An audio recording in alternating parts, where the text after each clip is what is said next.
प्यारे विद्यार्थियों नमस्कार। स्वागत है आपका अपने आर स्टडी यूट्यूब चैनल में। जो भी विद्यार्थी 10+2 की तैयारी कर रहे हैं दोस्तों, सीटी एग्ज़ाम 10+2 की तैयारी करने वाले सभी विद्यार्थियों के लिए यह क्लास बड़ी इम्पोर्टेंट होने वाली है। आप सभी को ध्यान से कंप्लीट पूरा वीडियो देखना है साथियों, और लास्ट में एक अच्छा सा कमेंट भी करना है। कितने प्रश्न आपके सही होते हैं और आपकी कैसी तैयारी है साथियों। राजस्थान जीके के इस महत्वपूर्ण प्रश्नों की श्रृंखला लेकर आया हूं साथियों, जिसमें जो एग्ज़ाम में बार बार रिपीट हो रहे हैं प्रश्न, और ये प्रश्न आपको आने भी चाहिए साथियों, क्योंकि आप स्वयं देख लेना, इसमें से बहुत सारे काफ़ी प्रश्न एग्ज़ाम में आपको देखने को भी मिल जाएंगे। अब क्लास को हम शुरू करते हैं साथियों। इससे पहले आप सभी साथी इस क्लास को शेयर कर दें और क्लास को कंप्लीट भी पूरा देखिएगा। जैसा कि आप सभी थंबनेल पर देख ही चुके होंगे साथियों कि आज हम राजस्थान जीके के टॉप 100 क्वेश्चन लेके आए हैं साथियों। यह प्रश्न 50 नंबर की तैयारी करने वाले हैं। जैसा कि आप देख रहे हैं कि परीक्षा में छपने वाले प्रश्न हैं। ये कौन से प्रश्न हैं? परीक्षा में छपने वाले। तो आप सभी सबसे पहले हमारे आर स्टडी यूट्यूब चैनल को सब्सक्राइब कर लीजिए, जिससे कि हमारे आगामी आने वाली सभी वीडियो आपको मिल जाए। तो हम समय को नहीं गंवाते हुए अपने प्रथम प्रश्न की ओर आगे बढ़ते हैं। ये देखिए साथियों, आज का अपना प्रथम प्रश्न, राजस्थान के किस शहर को बैंगनी शहर के नाम से जाना जाता है? बताइए साथियों, बहुत ही अच्छा प्रश्न है। राजस्थान के किस शहर को बैंगनी शहर के नाम से जाना जाता है? क्या वह कोटा शहर है, या झालावाड़ है, या उदयपुर, या जयपुर? बताइए साथियों, बहुत अच्छा प्रश्न है ये। बिल्कुल, बहुत अच्छा प्रश्न है। आप बताइए, बैंगनी शहर के नाम से किसे जाना जाता है? तो बैंगनी शहर के नाम से झालावाड़ ज़िले को जाना जाता है। कौन से ज़िले को साथियों? झालावाड़ ज़िले को। ये हमारा आज का आंसर। बिल्कुल, आज का हमारा आंसर है बी। अगले प्रश्न की ओर बढ़ते हैं। उससे पहले मैं आपको इन चारों ऑप्शनों की अच्छे से एक एक नाम बता देता हूँ। जैसे कि हमारा प्रथम ऑप्शन था कोटा शहर।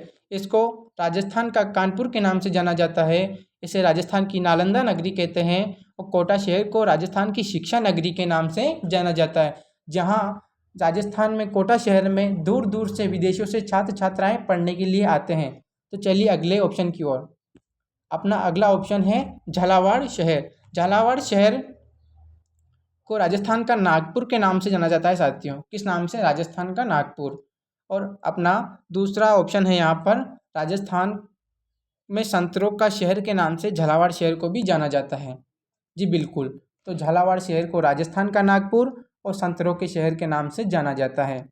अगले ऑप्शन की ओर चलते हैं। तो अपना अगला ऑप्शन है उदयपुर शहर। उदयपुर शहर को पूर्व के वेनिस के नाम से, झीलों की नगरी और वाइट सिटी के नाम से जाना जाता है। किस नाम से साथियों? उदयपुर शहर को पूर्व का वेनिस, झीलों की नगरी और वाइट सिटी के नाम से जाना जाता है। अगले प्रश्न की ओर बढ़ते हैं। उससे पहले एक और प्रश्न हमारे साथ साथियों, तो आपने देख ही चुके होंगे कि जैसे स्क्रीन पर दिख ही रहा है कि जयपुर अपना अगला ऑप्शन था। तो जयपुर शहर को पिंक सिटी या गुलाबी नगरी के नाम से जाना जाता है। बिल्कुल, इसे पिंक सिटी या गुलाबी नगरी के नाम से जाना जाता है। तो जयपुर की स्थापना 18 नवंबर 1727 के दिन हुई थी साथियों। किस दिन हुई थी? 18 नवंबर 1727 के दिन। बिल्कुल, आपको यह तारीख याद रखनी है, क्योंकि एग्जाम में बहुत सी बार ये तारीख पूछी गई है। और यह जयपुर शहर की स्थापना हमारे सवाई जय सिंह जी द्वारा, जयपुर के महाराज द्वारा की गई थी। बिल्कुल। और अगर हम बात करें जयपुर शहर के वास्तुकार की, तो जयपुर शहर के वास्तुकार हमारे विद्याधर भट्टाचार्य जी है। जी बिल्कुल, ये प्रश्न भी एग्जाम में आया हुआ है कि राजस्थान के जयपुर शहर के वास्तुकार कौन है? तो विद्याधर भट्टाचार्य। तो अगले प्रश्न की ओर चलते हैं। आज का हमारा अगला प्रश्न है कि राजस्थान का वह लोक नृत्य जिसे महाराज उम्मेद सिंह द्वारा लोकप्रिय किया गया। जी बिल्कुल, बहुत ही अच्छा और प्यारा प्रश्न है। यह प्रश्न एग्जाम में आया हुआ है। तो इसी प्रश्न का भी हम चारों ऑप्शन के साथ एनालिसिस करेंगे। उससे पहले हम बात कर लें कि इसका आंसर क्या होने वाला। जी बिल्कुल, तो इसका आंसर क्या होने वाला बताइए आप जल्दी से कमेंट कर कर। तो उससे पहले हम देख लेते हैं, क्या इसको ढोल नृत्य या डांग नृत्य या घूमर नृत्य या नाहर नृत्य किसको लोकप्रिय बनाया महाराजा उम्मेद सिंह जी द्वारा। तो आप देखिएगा कि इसका आंसर होने वाला है हमारे घूमर नृत्य। कौन सा साथियों? घूमर नृत्य। जी बिल्कुल, ये घूमर नृत्य है जिसको महाराजा उम्मेद सिंह जी द्वारा लोकप्रिय बनाया गया। तो अगर चलिए हम इन चारों ऑप्शन की भी बात कर लेते हैं। तो सबसे पहले अपना ऑप्शन था ढोल नृत्य, जो कि जालोर और सांचौर, कहाँ पे साथियों? जालोर और सांचौर का प्रसिद्ध है साथियों। कहाँ का? जालोर और सांचौर का। और यह विवाह के अवसर पर किया जाता है। किस अवसर पर? विवाह के अवसर पर। इसमें पुरुषों द्वारा भाग लिया जाता है, जिसमें ढोली, माली, भील, सरगड़ा जाति के नामक व्यक्ति इस नृत्य में भाग लेते हैं और अपनी प्रस्तुति देते हैं।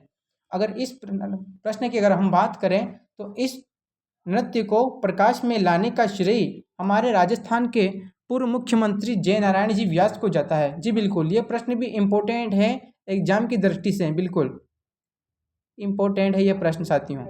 तो आप इसको भी अच्छे से ध्यान रखिएगा। जी बिल्कुल, इस प्रश्न को आप ध्यान रखिएगा। यह प्रश्न भी एग्जाम की दृष्टि से अति महत्वपूर्ण है कि राजस्थान के किस नृत्य को जय नारायण जी व्यास द्वारा लोकप्रिय किया गया। तो यह नृत्य होने वाला है हमारा ढोल नृत्य।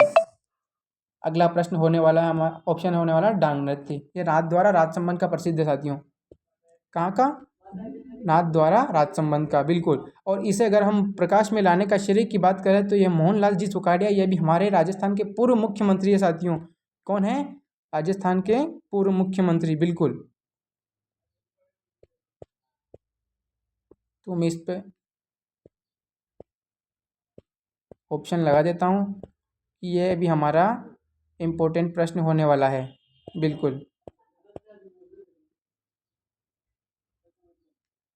अरे ये बोर्ड भी थोड़ा बताइए साथियों। घूमर आप भी दोहराइएगा। राजस्थान के पूर्व मुख्यमंत्री मोहनलाल जी सुखाड़िया द्वारा किस नृत्य को प्रकाश में लाया गया? तो वह नृत्य होने वाला है डांग नृत्य। कौन सा नृत्य? डांग नृत्य, जो नाथ द्वारा राजसमंद का प्रसिद्ध है। और अगर हम अगले ऑप्शन की बात करें तो अगला ऑप्शन हमारा होने वाला है घूमर नृत्य। जी बिल्कुल, घूमर नृत्य। यह नृत्य राजस्थान का राज्य नृत्य। कौन सा नृत्य साथियों? राज्य नृत्य। और इस नृत्य को राजस्थान का राज्य नृत्य कब घोषित किया गया है साथियों? तो यह नृत्य 1986 में राज्य नृत्य का दर्जा दिया गया है साथियों। कब दिया गया है? 1986 को। अगले प्रश्न की ओर बात करते हैं। तो अगले प्रश्न से पहले हम एक और ऑप्शन की बात करेंगे। उस प्रश्न का नाम है, ऑप्शन का नाम है नाहर नृत्य। यह नृत्य मांडलगढ़ भीलवाड़ा का प्रसिद्ध है। और यह नृत्य बार बार एग्जाम में पूछा गया है कि इसकी शुरुआत कब की गई। तो इसकी शुरुआत की अगर बात करें तो इसकी शुरुआत की गई थी महाराज शाहजहाँ के समय। शाहजहाँ जब मांडलगढ़ भीलवाड़ा आए थे तो वहाँ के राजा ने इस नृत्य की प्रस्तुति करवाई थी, तब इस नृत्य की शुरुआत हुई। और ये नृत्य कब किया जाता है? तो रंग तेरस के दिन। यह प्रश्न भी पूछा हुआ है। और इसकी हिंदी तिथि पूछते हैं साथियों, चैत्र शुक्ल त्रयोदशी के दिन यह नृत्य किया गया था। कब किया गया था? चैत्र शुक्ल त्रयोदशी के दिन। अगले प्रश्न की ओर बात करते हैं। आज का अपना अगला प्रश्न है, राजस्थान का वह लोकगीत जो दाम्पत्य प्रेम पर आधारित नहीं है। आप इसमें एक ऑप्शन पॉइंट पर ध्यान दीजिएगा कि इसमें नहीं पूछा गया है। क्या पूछा गया है? नहीं। राजस्थान का वह लोकगीत जो दाम्पत्य प्रेम पर आधारित नहीं है, बताइए कौन सा है वो? लोकगीत मिश्री है, लोकगीत पाला है, लोकगीत भरभुटिया है या लोकगीत पीपली है? बिल्कुल, आप प्रश्न बताइए कि आंसर क्या होने वाला है। इसका आंसर मैं बता देता हूँ आपको साथियों। इसका आंसर होने वाला है पीपली गीत। जी बिल्कुल, इसका आंसर पीपली गीत होने वाला है। तो अगले प्रश्न की ओर बढ़ते हैं। आज का अपना अगला प्रश्न है, ये प्रश्न बहुत ही इंपॉर्टेंट है एग्जाम की दृष्टि से। आप देख लेना, ये प्रश्न हो सके तो राजस्थान सीटी या पशु परिचर में ऐसा कहीं एजुकेट छप जाएगा। जी बिल्कुल, तो यह प्रश्न होने वाला है, राजस्थान में 1857 की क्रांति का केंद्र नहीं था। इसमें भी नहीं है साथियों, फिर से मैं बता देता हूँ, इसमें नहीं है। आप एग्जाम में यही गलती करते हो कि आप प्रश्न को पूरा ए टू जेड नहीं पढ़ते हो और आप एग्जाम केंद्र के बाहर आने के बाद देखते हो कि इसमें नहीं था और मैंने प्रश्न गलत कर दिया। तो आपको नहीं का ध्यान रखना है और सर्वप्रथम आपकी प्रायिकता होनी चाहिए कि आप प्रश्न को पूरा पढ़ें, उसके बाद ही जवाब देने की कोशिश करें, क्योंकि बहुत सी बार ऐसा होता है कि विद्यार्थी प्रश्न पूरा नहीं पढ़ता और उसका प्रश्न गलत हो जाता है।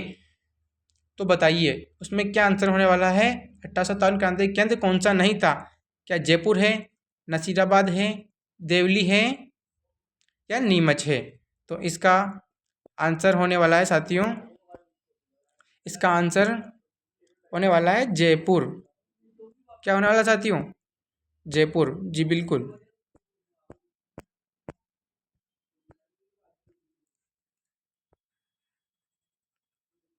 इसका आंसर जयपुर होने वाला है। तो अगले पांचवें प्रश्न की ओर हम बढ़ते हैं और आज का अपना पांचवें प्रश्न से पहले मैं आपका आज का पांचवा प्रश्न आ गया साथियों कि किस समाचार पत्र के माध्यम से विजय सिंह जी पंथिक ने बिजोलिया किसान आंदोलन को चर्चित किया? जी बिल्कुल, बहुत ही अच्छा प्रश्न है, ये भी एग्जाम में आया हुआ प्रश्न है।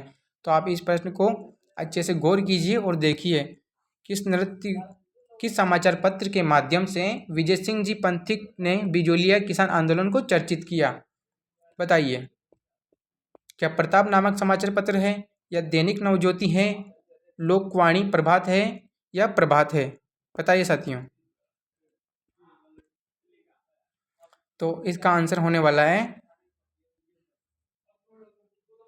प्रताप नामक समाचार पत्र, जी बिल्कुल। इसका प्रश्न का आंसर होने वाला है प्रताप नामक समाचार पत्र। तो इससे पहले इस पांचों प्रश्न की हम चारों ऑप्शनों की बात नहीं करेंगे, पर इसमें हम प्रताप नामक समाचार पत्र की बात करते हैं कि यह प्रताप नामक समाचार पत्र कानपुर उत्तर प्रदेश से गणेश शंकर विद्यार्थी द्वारा चलाया गया था साथियों। और अगर हम बात करें कि यह बिजोलिया किसान आंदोलन 1897 से 1941 तक चला था। कब तक चला था? 1897 से 1940 तक।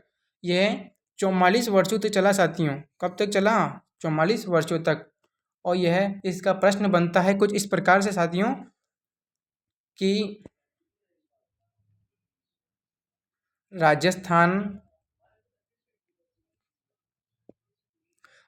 का प्रथम अहिंसक सुसंगठित किसान आंदोलन किसे कहते हैं? तो इसका आंसर होने वाला है बिजोलिया किसान आंदोलन, जी बिल्कुल। बहुत ही अच्छा और प्यारा प्रश्न है, तो आप इसको भी ध्यान रखिएगा।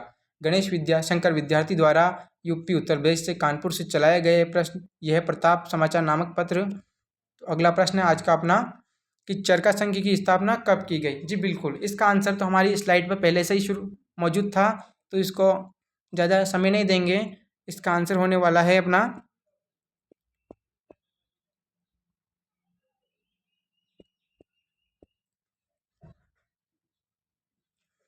तो चरखा संघ की स्थापना किस वर्ष की गई? तो इसका आंसर होने वाला है 1921। बिल्कुल, 1921 में जयपुर से चरखा संघ की स्थापना की गई। तो आपके लिए एक प्रश्न है साथियों कि ये गलत थोड़ा सा बाय मिस्टेक हो गया, पंछीड़ा लोकगीत किस के द्वारा लिखा गया? बिल्कुल, इसका आप उत्तर बताइएगा कि पंछीड़ा नामक लोकगीत किस महापुरुष द्वारा लिखा गया।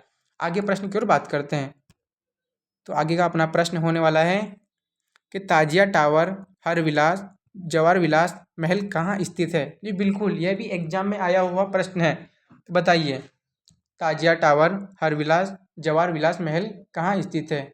बताइए साथियों। क्या जैसलमेर दुर्ग है, या मेहरानगढ़ दुर्ग है, नाहरगढ़ दुर्ग है या अचलगढ़ सिरोही दुर्ग है?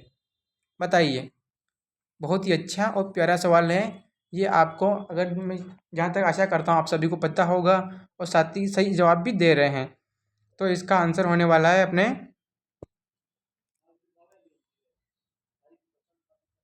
जैसलमेर दुर्ग, जी बिल्कुल। इसका आंसर होने वाला है जैसलमेर दुर्ग। क्या होने वाला है? ए साथियों, ए आंसर होने वाला है इसका।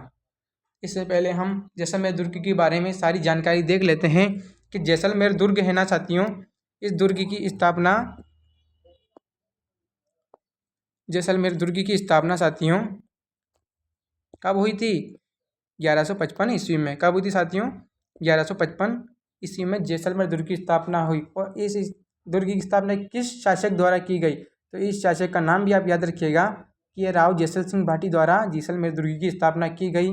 और इस दुर्ग में 99 बुर्ज स्थित है साथियों। कितने? 99 बुर्ज स्थित है। बिल्कुल, इस दुर्ग में 99 बुर्ज स्थित है। और इस दुर्ग के परकोटे का आकार गागरे नुमा है साथियों। किस नुमा? गागरे नुमा, जिसे हम कमरकोट के नाम से भी जानते हैं। किस नाम से? कमरकोट के नाम से। अगर हम इस दुर्ग के उपनाम की बात करें तो इस दुर्ग के उपनाम की हम बात करते हैं कि इस दुर्ग का उपनाम है सोनार का किला, गलियों का दुर्ग, त्रिकुटगढ़ दुर्ग, स्वर्णिमगिर दुर्ग, राजस्थान का अंडमान निकोबार। जी बिल्कुल, यह इनमें से बहुत ये सोनार किला, त्रिकुटगढ़, स्वर्णगिरी दुर्ग, यह परीक्षा में आए हुए प्रश्न हैं। तो आप इन पर थोड़ा सा ध्यान देकर पढ़िएगा तो याद रखिएगा, क्योंकि यह प्रश्न में आए हुए ही प्रश्न हैं जो मैं आपको करवा रहा हूँ। और यह दुर्ग 2.5 शाकों के लिए प्रसिद्ध साथियों, जो कि यह बहुत ही प्रसिद्ध दुर्ग है। यह दुर्ग 2.5 शाकों के लिए प्रसिद्ध है। और इस दुर्ग में एक मूवी भी बन चुकी है साथियों, जिस मूवी का नाम है सोनार फिल्म, जिसको सत्यरायजीत जी द्वारा बनाया गया था। चलिए अगले प्रश्न की ओर बढ़ते हैं। आज का अपना अगला प्रश्न होने वाला है कि देलवाड़ा कितने मंदिरों का समूह है? यह प्रश्न BSTC 2023 में आया हुआ प्रश्न है साथियों। तो आप अच्छे से देख लेना कि यह प्रश्न फिर से आने की संभावना रखता है। बिल्कुल, देलवाड़ा कितने मंदिरों का समूह है? तो आपको मैं बता दूं, यह 5 मंदिरों का समूह है साथियों। कितने मंदिरों का? 5 मंदिरों का समूह है। समय के अभाव के कारण मैं आपको 5 मंदिर नहीं लिखा सकता, पर मैं आपको इतना और बता देता हूँ कि यह जैन मंदिर है साथियों। क्या है? जैन मंदिर। और माउंट आबू सिरोही में स्थित है। बिल्कुल, ये प्रश्न भी पूछा है और यह प्रश्न भी पूछा हुआ है। चलिए अगले 9वें प्रश्न की ओर बढ़ते हैं हम। बूंदी के गढ़ पैलेस में चित्रशाला का निर्माण किसने करवाया था? बिल्कुल, बहुत ही अच्छा प्रश्न है और हम इन ऑप्शनों का एनालिसिस भी करेंगे आगे स्लाइड में। तो इससे पहले मैं आपको चारों ऑप्शन बता देता हूँ। क्या राव उम्मेद सिंह है, या राव छत्रसाल सिंह है, या महाराव विष्णु सिंह है, या महाराव राम सिंह जी है? बिल्कुल बताइए साथियों, या राव उम्मेद सिंह जी, छत्रसाल जी, विष्णु सिंह जी, या राम सिंह जी? तो इसका आंसर होने वाला है हमारे राव उम्मेद सिंह जी। बिल्कुल, बहुत ही अच्छा प्रश्न है और एग्जाम में आने लायक ही सभी प्रश्न हैं। मैं बोल रहा हूँ ना साथियों कि ये सभी प्रश्न एग्जाम में आए हुए ही हैं, जिनको आपको आपके सामने लाया गया है। चलिए अगले प्रश्न की ओर बढ़ते हैं। अगला प्रश्न से पहले हम इसके सारे ऑप्शनों को ऊपर एनालिसिस करेंगे कि देखिएगा कि राव उम्मेद सिंह जी द्वारा चित्रशाला का निर्माण करवाया गया, जो कि दारागढ़ बूंदी दुर्ग में स्थित है। इस चित्रशाला को भित्ति चित्रों का स्वर्ग कहा जाता है। जी बिल्कुल, बहुत ही अच्छा प्रश्न है कि इस चित्रशाला को भित्ति चित्रों का स्वर्ग कहा जाता है। बिल्कुल, बहुत ही अच्छा प्रश्न साथियों। तो आप इस प्रश्न को भी थोड़ा ध्यान से देख लीजिएगा कि बहुत ही अच्छा प्रश्न है, जो कि भित्ति चित्रों का स्वर्ग है। हम हमारे दूसरे ऑप्शन की बात करें कि महाराव विष्णु सिंह जी द्वारा सुख निवास महलों का निर्माण किया गया था। कौन से साथियों? मैं आपको बताऊंगा पहले। ये आपको पता है प्रश्न, पर आपको अगर पता नहीं हो तो फिर मैं आपको बताने का प्रयास करूंगा। बिल्कुल, कि महाराव विष्णु सिंह जी द्वारा सुख महलों का निर्माण किया गया था। किनका साथियों? सुख निवास महलों का निर्माण, जो कि जेत सागर झील के किनारे स्थित है। कहाँ पर है?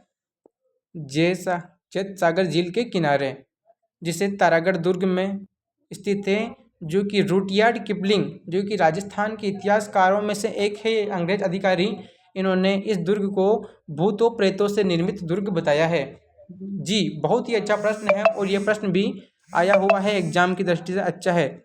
आप इस पर स्टार लगा लीजिए, क्योंकि एग्जाम में फिर आने की संभावना रखता है। आज का अपना अगला प्रश्न है साथियों, ये देखिए, गेटोर की छतरियाँ। जी बिल्कुल, ये गेटोर की छतरियाँ साथियों, ये इसलिए लगाया गया आपके लिए कि आप इसको देखकर समझ सको कि राजस्थान में गेटोर की छतरियाँ किस राजवंश से संबंधित है। बहुत ही अच्छा प्रश्न है और आए हुए ही प्रश्न है सारे, इसलिए आप अच्छे से इन पर एनालिसिस करें। राजस्थान में गेटोर की छतरियाँ किस राजवंश से संबंधित है, तो इसका क्या उत्तर होने वाला है आप बताइएगा। क्या गोइल वंश है, राठौड़ वंश है, हाड़ा चौहान है या कछवा है? बिल्कुल बताइए, इसका आंसर क्या होने वाला है। क्या गोहिल वंश, राठौड़ वंश, हाड़ा चौहान वंश या कछवा वंश? जी बिल्कुल बताइए, तो इसका आंसर होने वाला है कछवा वंश। बिल्कुल, बहुत से साथियों ने सही आंसर दिया। तो आप देख सकते हो,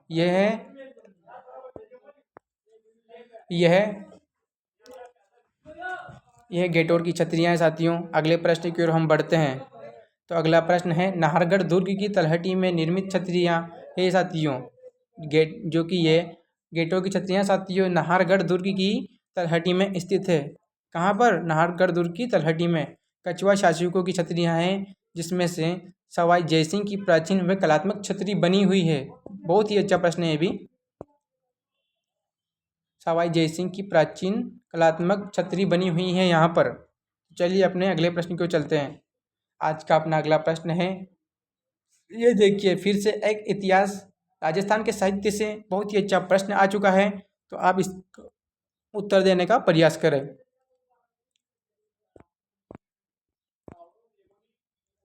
क्या वंश भास्कर वंश भास्कर, वीर सतसई, सती रासो, राम रंजट आदि रचनाएं किसकी है? साथियों बताइए, बताइए साथियों।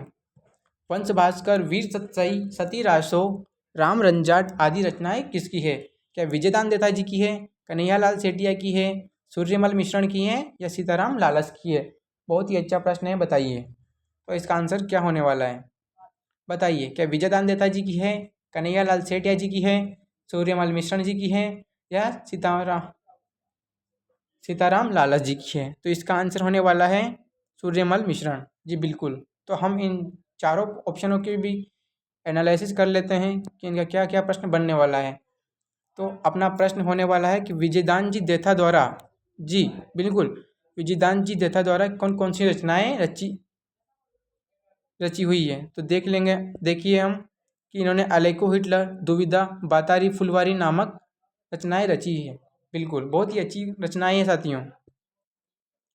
तो आप देखिए, अलेको हिटलर, दुविधा और बातारी फुलवारी। इसमें से बातारी फुलवारी नामक यह रचना 14 खंडों में विभाजित है। कितने खंडों में? 14 खंडों में। जी बिल्कुल। बताइए, कन्हैया लाल जी सेठिया की कौन कौन सी रचना है? तो कन्हैया लाल जी सेठिया की रचना की अगर हम बात करें, तो ये कन्हैया लाल जी की सेठिया की रचना है मायड रोहेलो, धरती धोराजी, लीलटांस। यह भी बहुत सी अच्छी रचनाएं साथियों। इनमें से लीलटान और धरती धोराजी, ये प्रश्न बार बार एग्जाम में आया हुआ है। और ये बातारी फुलवारी जो है ना, ये और ये दुविधा, ये भी एग्जाम में आए हुए ही प्रश्न हैं, जो कि आपके सामने प्रस्तुत किए गए हैं स्लाइड के रूप में। और अगले ऑप्शन की बात करें, तो आज का अपना अगला ऑप्शन होने वाला है सीताराम जी लालस, जो कि राजस्थानी भाषा के शब्दकोश के पाणिनि है साथियों। और इन्हें राजस्थानी भाषा का पाणिनि भी कहा जाता है। इनको संज्ञा दी गई है नाम की। इन्हें राजस्थानी भाषा का पाणिनि और राजस्थानी भाषा का शब्दकोश लिखने वाला कवि भी यही हैं। तो ये भी एग्जाम में पूछे हुए प्रश्न हैं। चलिए अगले प्रश्न की ओर चलते हैं। ये देखिए, अगला प्रश्न बहुत ही अच्छा है साथियों कि श्रृंगार चौकी जगह कहाँ पर स्थित है। आप इसी प्रश्न में मात खा जाओगे, पर मैं चाहता हूँ कि बहुत से साथी इसमें सही को आंसर भी दें। तो चलिए बताइए, क्या जैसलमेर होने वाला है, चित्तौड़गढ़, जोधपुर या जयपुर? बताइए साथियों, इसका आंसर क्या होने वाला है? जी बिल्कुल बताइए। तो इसका आंसर होने वाला है हमारे, क्या होने वाला है साथियों? जोधपुर। जी बिल्कुल, बहुत ही अच्छा आंसर है जोधपुर। अगले प्रश्न की ओर देखते हैं। अगला प्रश्न हमारा क्या होने वाला है, उससे पहले हम इन तीनों ऑप्शनों का भी एनालिसिस कर लेते हैं कि इनको कैसे कैसे प्रदर्शित किया गया है। जैसे कि आप देख सकते हैं साथी कि सर्वप्रथम हमारे जैसलमेर दुर्ग के बारे में जानकारी लेंगे। जैसे कि जैसलमेर दुर्ग है तो इस दुर्ग में स्वांगिया माता का मंदिर स्थित है, जो कि आवड़ माता के नाम से जानी जाती है, जिनका प्रतीक चिन्ह सुगन चिड़ी है साथियों। क्या है? सुगन चिड़ी।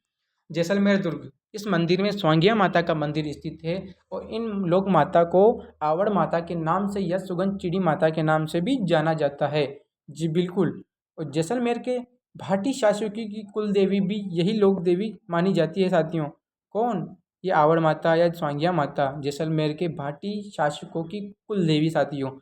तो अगले ऑप्शन की बात करते हैं तो हमारा अगला ऑप्शन है चित्तौड़गढ़ दुर्ग। बिल्कुल, इस चित्तौड़गढ़ दुर्ग में श्रृंगार चौरी, मैं बोल रहा हूँ ना साथियों, वहाँ आया था श्रृंगार चौकी। देखिए यहाँ आया था श्रृंगार चौकी और अगले वहाँ कहाँ आया? श्रृंगार चौरी। आपने यहाँ पर मात खाई होगी क्योंकि वहाँ पर चित्तौड़ भी दिया गया है, तो बहुत से साथियों ने चित्तौड़ ऑप्शन में लगाया भी होगा, मैं आशा रखता हूँ। चित्तौड़गढ़ दुर्ग में श्रृंगार चौरी नामक मंदिर स्थित है, जिसे शांतिनाथ जैन मंदिर के नाम से भी जाना जाता है, जिसका निर्माण जी साथियों जिसका निर्माण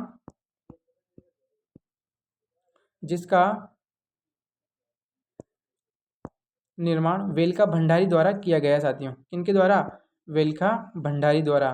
बिल्कुल, इस प्रश्न का आंसर बहुत अच्छा था और एग्जाम में ये प्रश्न भी आया हुआ है। मैं जो भी प्रश्न लेकर आया हूँ सभी प्रश्न एग्जाम में आए हुए हैं और आपको सीटी में बार फिर से देखने को मिल सकेंगे ये सारे प्रश्न साथियों, इसीलिए मैं ये प्रश्न लेकर आया हूँ।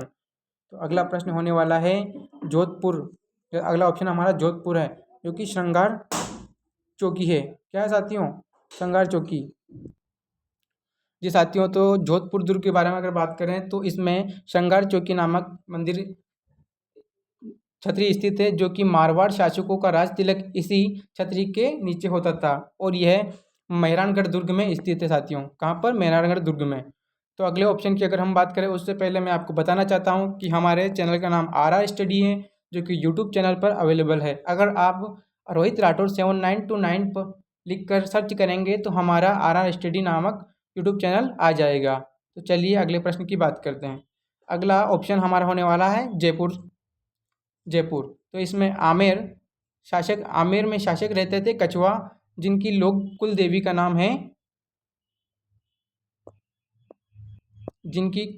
नाम है जमुआई माता। जी बिल्कुल, इसका सही आंसर है जमुआई माता। और कछवा राजवंश की आराध्य देवी की अगर हम बात करें तो इन लोक देवी का नाम है शीतला माता। जी बिल्कुल, आपने सही सुना, शीतला माता।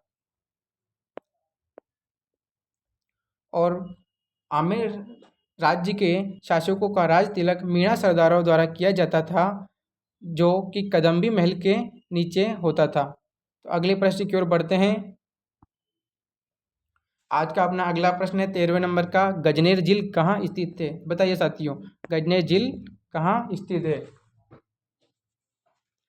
तो आज का अपना अगला प्रश्न है, गजनेर झील कहाँ स्थित है? क्या जैसलमेर दुर्ग है, या बीकानेर है, या बाड़मेर है, या जैसलमेर है? बताइए अगला प्रश्न क्या होने वाला है, अगला आंसर इसका क्या होने वाला है? तो इसका आंसर होने वाला है बीकानेर। जी बिल्कुल, सही आंसर है बीकानेर। अगले प्रश्न की ओर बढ़ते हैं। आज का अपना अगला प्रश्न है 14वें नंबर का, राजस्थान में चुंगी तीर्थ कहाँ स्थित है? यह तीर्थ इस तीर्थ को गणेश जी के मंदिर के नाम से भी जाना जाता है कि जो ये जैसलमेर में स्थित है। इसका आंसर होने वाला है हमारे जैसलमेर दुर्ग।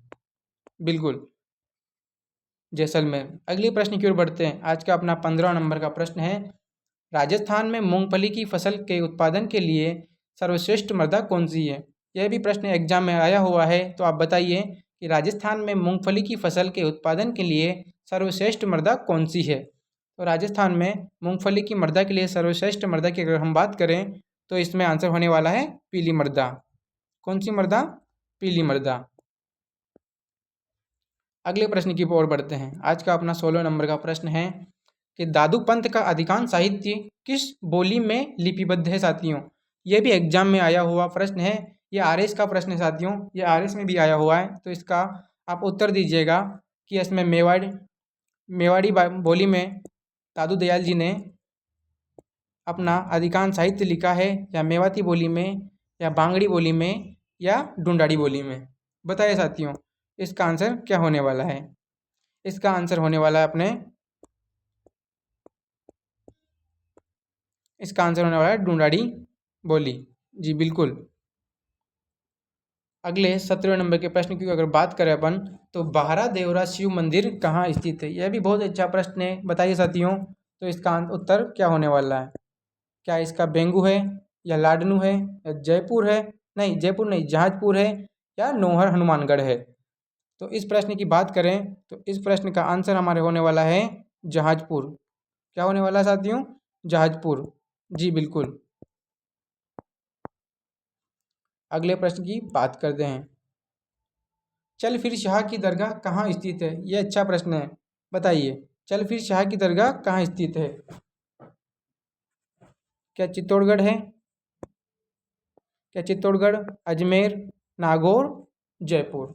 तो इसका आंसर होने वाला है हमारे चित्तौड़गढ़। क्या होने वाला है साथियों? चित्तौड़गढ़। जी बिल्कुल। अगले प्रश्न की ओर बढ़ते हैं। आज का अपना 19वें नंबर का प्रश्न है, राजस्थानी भाषा का सर्वप्रथम वैज्ञानिक विभाजन किसके द्वारा किया गया? यह भी प्रश्न राजस्थान पुलिस में आया हुआ है साथियों, तो आप इसका आंसर दीजिए। राजस्थानी भाषा का सर्वप्रथम वैज्ञानिक विभाजन किनके द्वारा किया गया है? बताइए साथियों। क्या एल.पी. टेसीटोरी द्वारा, जॉर्ज अब्राहम ग्रेसन जी द्वारा, या आनंद कुमार जी स्वामी, या मोतीलाल मेनारिया?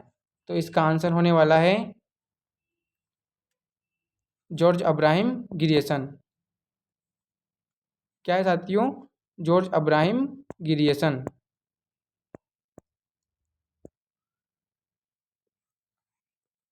जी, आज का अपना बी आंसर होने वाला है।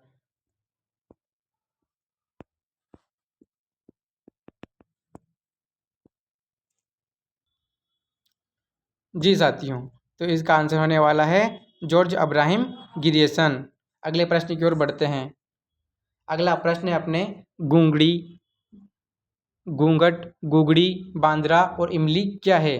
क्या यह मारवाड़ की लोक परंपरा में जातियों के गोत्र के नाम है, या मेवाड़ अंचल की वेशभूषा है, या राजस्थानी खान पान की विधियों के नाम है, या तारागढ़ दुर्ग की प्राचीरों के नाम है साथियों? बहुत ही अच्छा प्रश्न है साथियों। तो बताइए इसका आंसर क्या होने वाला है? इसका आंसर होने वाला है हमारे तारागढ़ दुर्ग की प्राचीरें साथियों। क्या है? तारागढ़ दुर्ग की प्राचीरें। आज का अपना 21वें नंबर का सवाल साथियों, बहुत ही अच्छा है। यह भी राजस्थानी साहित्य भाषा से आया हुआ है कि की राजस्थान की पुस्तक वीर विनोद के लेखक कौन हैं? जी बताइए, इसके लेखक कौन हैं? क्या इसके लेखक की अगर बात करें तो सूर्यमल मिश्रण है, बाकीदास जी है, विजयदान देथा है, या कन्हैयालाल जी सेठिया हैं? बताइए साथियों, क्या आंसर होने वाला है? बहुत ही अच्छा प्रश्न है। या सूर्यमल जी मिश्रण, बांकीदास जी, विजयदान जी देथा, या कन्हैयालाल जी सेठिया? बताइए, इसका आंसर होने वाला है अपने बांकीदास जी।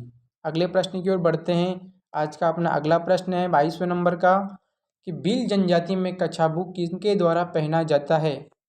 क्या है प्रश्न? भील जनजाति में कछाबू किनके द्वारा पहना जाता है? बताइए, भील जनजाति में कछाबू किनके द्वारा पहना जाता है? क्या बालिकाओं द्वारा पहना जाता है, या बालिकाओं द्वारा, पुरुषों द्वारा, या नवयुवकों द्वारा? बताइए साथियों, किनके द्वारा पहना जाता है? महिलाओं द्वारा पहना जाता है, या बालिकाओं द्वारा, पुरुषों द्वारा, या नवयुवकों द्वारा? तो इसका आंसर है कि भील जनजाति में कछाबू किसके द्वारा पहना जाता है? तो इसका आंसर होने वाला है महिलाओं द्वारा भील जनजाति में कछाबू पहना जाता है। जी बिल्कुल, आपने सही जवाब दिया। अगले प्रश्न की ओर बढ़ते हैं। आज का अपना 23वें नंबर का प्रश्न है साथियों, कि सुगंध चिड़ी को किस लोक माता का स्वरूप माना जाता है? बहुत ही अच्छा प्रश्न है, और अभी हमने इससे पहले ही प्रश्नों में एनालिसिस किया था इसी प्रश्न को, तो आप बता सकते हैं आपने अच्छे से अगर देखा हो वीडियो। तो सुगंध चिड़ी को किस लोक माता का स्वरूप माना जाता है? क्या स्वांगिया माता को माना जाता है, या नागणेची माता, बाण माता या केला देवी? बताइए साथियों, किस देवी को सुगन चिड़ी का स्वरूप माना जाता है? तो इसका आंसर होने वाला है हमारे स्वांगिया माता। जी बिल्कुल, आपने सही जवाब दिया। अगले प्रश्न 24वें नंबर की ओर पढ़ते हैं। तो अगला प्रश्न हमारा होने वाला है कि निमाड़ी एवं रांगड़ी बोली का संबंध किस बोली से है, किस उपबोली से है? बताइए, क्या इसका मेवाड़ी होगा, वांगड़ी होगा, हाड़ौती होगा या मालवी होगा? बताइए साथियों, क्या होने वाला है? निमाड़ी एवं रांगड़ी बोली का संबंध क्या मेवाड़ी है, बांगड़ी है, हाड़ौती है या मालवी है? इसका आंसर होने वाला है मालवी बोली। जी बिल्कुल, हमारा आज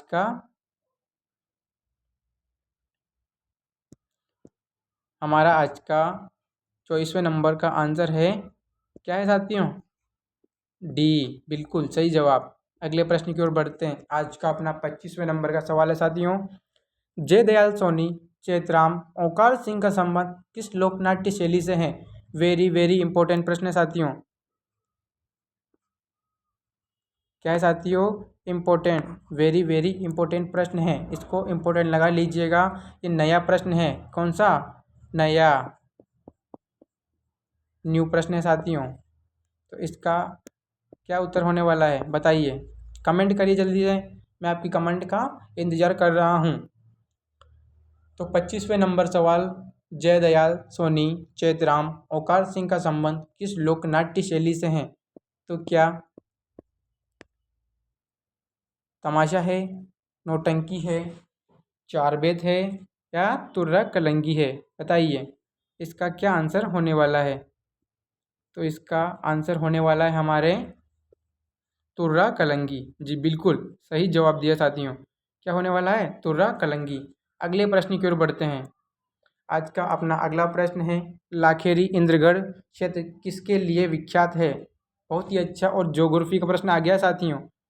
बिल्कुल, ये भी इम्पोर्टेंट लगा लीजिए, क्योंकि ऐसे प्रश्न एग्जाम में आजकल देखने का ट्रेंड चल रहा है। जी बिल्कुल, ये एग्जाम में देखने का ट्रेंड चल रहा है। तो अगला प्रश्न है अपना, इसका आंसर होने वाला है क्या सीसा जस्ता, चूना पत्थर, जिप्सम या अब्रक? बताइए साथियों, क्या होने वाला है? सीसा जस्ता होने वाला है, चूना पत्थर, जिप्सम या अब्रक? इसका आंसर आप कमेंट करके बताइए, मैं आपके कमेंट का इंतज़ार कर रहा हूँ। तो इसका आंसर होने वाला है चूना पत्थर। जी बिल्कुल। आज के अपने अगले प्रश्न की ओर बढ़ते हैं। आज का अपना 27वें नंबर का प्रश्न है साथियों। इस 27वें नंबर के प्रश्न की अगर हम बात करें, तो राजस्थान में सूती वस्त्र मिल, क्या है साथियों प्रश्न? राजस्थान में सूती वस्त्र मिल किस जिले में स्थित है? क्या वह बाड़मेर है या ब्यावर है, प्याली पाली है या जोधपुर है? बताइए, बहुत ही अच्छा प्रश्न है, ये भी ज्योग्राफी का प्रश्न है, ये भी आया हुआ ही प्रश्न है साथियों। तो आप कमेंट करिए जल्दी से, मैं आपके कमेंट का इंतज़ार कर रहा हूँ। तो आप बताइएगा कि क्या आंसर होने वाला है। तो इसके आंसर की अगर हम बात करें साथियों, तो इसका आंसर होने वाला है ब्यावर साथियों। क्या है? ब्यावर। आज के 27वें नंबर का प्रश्न, जी बिल्कुल, ये राजस्थान की लोक साहित्य में से संस्था का प्रश्न है कि रूपायन संस्थान किस स्थान की स्थापना कब हुई थी साथियों? क्या है प्रश्न कि रूपायन संस्थान की स्थापना कब हुई? जी बिल्कुल, इसका प्रश्न होने वाला है हमारे क्या 1960 में हुआ था इसकी स्थापना साथियों। कब हुई थी? 1960 में। अगला आज का अपना सेकंड लास्ट प्रश्न है साथियों, निम्न में से कौन सा लोक नृत्य धार्मिक नहीं है? जी बिल्कुल, आपको फिर से मैं बता दूं कि आप इस नहीं पे ज़्यादा गौर कीजिएगा, फिर आप एग्जाम में प्रश्न को देखिए तो उसका उत्तर दीजिए, क्योंकि आप एग्जाम में गलती करते हैं और वही प्रश्न आपके गलत होते हैं नहीं देखने वाले। तो बताइए, क्या इसका आंसर घूमर है, तेरह ताली है, थाली है या सांकल है? बताइए साथियों, क्या आंसर होने वाला है? क्या घूमर, तेरह ताली, थाली या सांकल? तो इसका आंसर होने वाला है घूमर। जी बिल्कुल सही बताया साथियों। आज का अपना लास्ट सवाल है साथियों, और लास्ट सवाल क्या है आपका? राजस्थान में वह लोकगीत जिसका संबंध मैदानी क्षेत्र से नहीं है। फिर से नहीं का मैं बता रहा हूँ ना साथियों आपको कि नहीं का ट्रेंड चल रहा है आजकल एग्जाम में। हम क्या पढ़ते हैं और कैसा पढ़ते हैं वो हमारे ऊपर डिपेंड करता है, क्योंकि एग्जाम। बताइए आज का अपना लास्ट सवाल, क्या चिरमी गीत है, रसिया गीत है, हिचकी गीत है, या मूमल गीत है? बताइए क्या होने वाला है इसका आंसर। राजस्थान में वह लोकगीत जिसका संबंध मैदानी क्षेत्र से नहीं है, कि चिरमी, रसिया, हिचकी या मूमल। तो साथियों आप जैसे कि देख ही सकते हो ये मूमल गीत है, क्योंकि यह मूमल गीत राजस्थान में, पश्चिमी राजस्थान में जैसलमेर में किया जाता है। और इस मूमल गीत के रचयिता गायक की मैं बात करूं तो इसके प्रसिद्ध गायककार दबू खान जी हैं, जो कि गढ़सीसर झील के किनारे बैठकर यह गीत गाया करते थे। जी बिल्कुल धन्यवाद साथियों आप सभी का। आपके अपने आरपी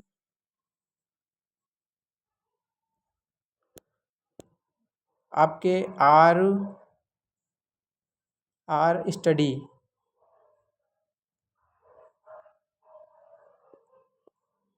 स्टडी चैनल में आपका स्वागत है साथियों।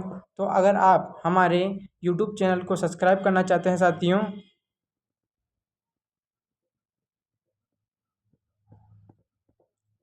आप हमारे यूट्यूब चैनल को सब्सक्राइब कर लीजिएगा, क्योंकि आगामी हमारी जो भी वीडियो आने वाले हैं इसी चैनल पर आएंगे साथियों। तो आपको मैं फिर से बता रहा हूँ कि आप इस चैनल को सब्सक्राइब कर लीजिए, क्योंकि आगामी सभी वीडियो हमारे रोहित राठौर 7929 पर ही आने वाले हैं। हमारे चैनल का डिस्क्रिप्शन में आपको लिंक दे दिया जाएगा, वहाँ से भी आप सब्सक्राइब कर सकते हैं। जी बिल्कुल धन्यवाद। तो आप हमें आज्ञा दीजिए जाने की। ठीक है साथियों, धन्यवाद।